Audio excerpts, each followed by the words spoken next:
Hello and welcome to my channel. I'm Savannah J. Goins, an author of young adult fantasy, and today I'm going to talk about one of the most frustrating things when you first get your manuscript back from the editor, and that is info dumping and things that don't move the plot forward. So have you ever gotten a manuscript back from an editor and it's just been full of all these marks that say this does not move the plot forward, or this is a giant info dump?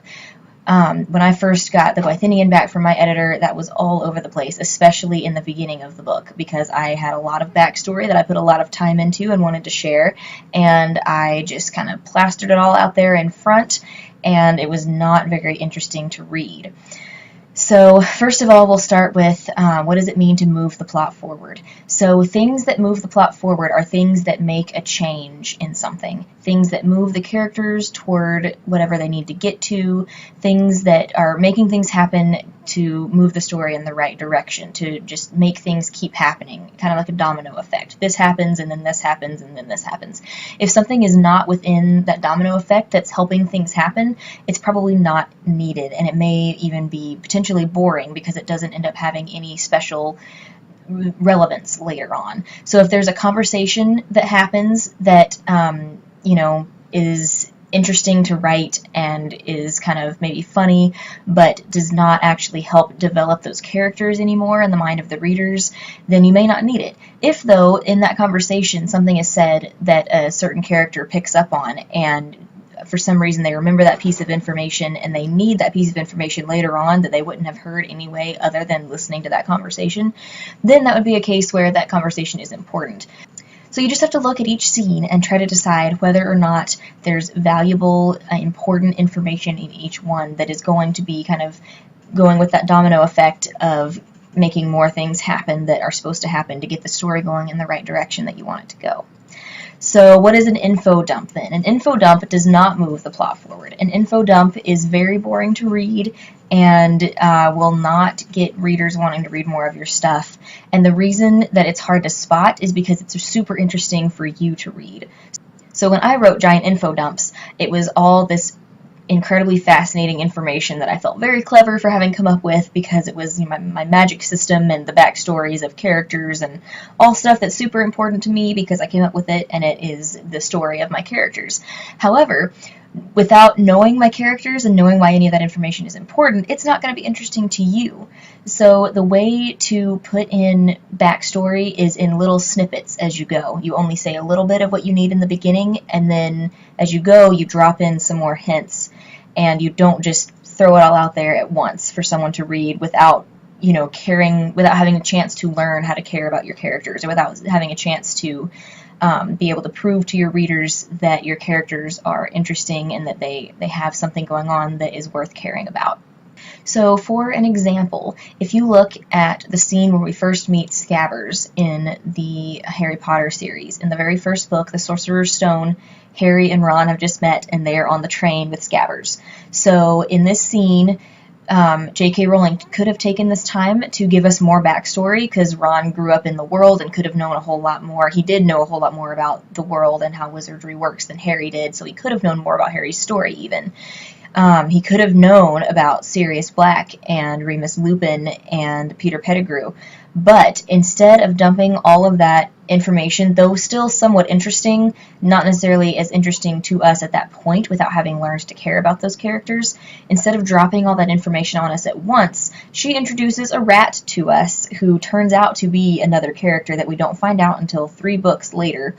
And she also not only does that, but she uses that time to introduce Hermione to us and show us through how she responds to Ron and the dirt on his nose and the spell and everything. She kind of shows us how Hermione's character is going to be, and she even introduces Fred and George a little bit in that, in showing that they gave Ron a fake spell. It kind of leads up, foreshadows to their being pranksters and their, reputation of, pulling jokes all the time at school. And in doing that character introduction that she does there, those little snippets of information, she is moving the plot forward because she's foreshadowing, and she is only giving us as much information as we need, but also information that we do need in order to understand where things are going next and to, be meeting the characters and learning about them as we go.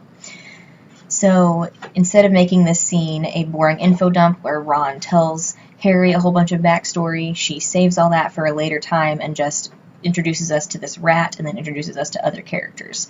And it's really, really cleverly done, and you want to do things like that with your novel. So instead of telling us all about why, so-and-so did this, that, and the other thing, tell us other little tidbits of information that do not give that whole information, and then give us more tidbits along the way. And something that's really interesting also that J.K. Rowling did in this situation is in the third book, when we do learn about Sirius and Remus and Peter, she doesn't just tell us the actual story of what happened. She lets us overhear with Ron and Hermione in the Three Broomsticks. The McGonagall and some other professors are talking about what happened with Sirius. And from their conversation, it leads us to believe that Sirius was involved with Harry's parents' death, and that makes Harry want to kill him. And we find out later that's not actually what happened at all, so we've been misled to believe one thing, and we have a great aha moment later when we find out that was all not true and what the actual truth is. And that just makes for really interesting reading, and it's really great if you are able to do that, to kind of mislead your character, to mislead your readers to think that one thing happened, and set it up well, make it look like it really does make sense for this to happen, and then also be dropping some little clues that you later see actually it does make sense that what actually happened is what actually happened. So that's a really great thing to be able to do. So what kind of little snippets of information would be useful? That totally depends on what your characters are doing, what kind of story you have, and how you might be able to mislead your readers to think one thing and then show them something else later on in the end.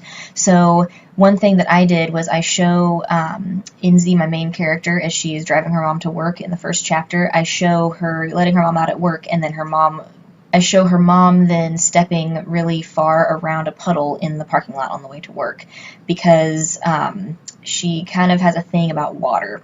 Now, it's going to end up being really, really important in the future, but I just introduced that in the first chapter by showing her being afraid of, not wanting to step in this puddle. And Inzi then, as she's watching that happen, she thinks, yeah, I remember her not wanting me to have a fish aquarium, or not wanting me to go to the pool or to the zoo with like the shark touch tank and stuff like that. She just has this thing about water.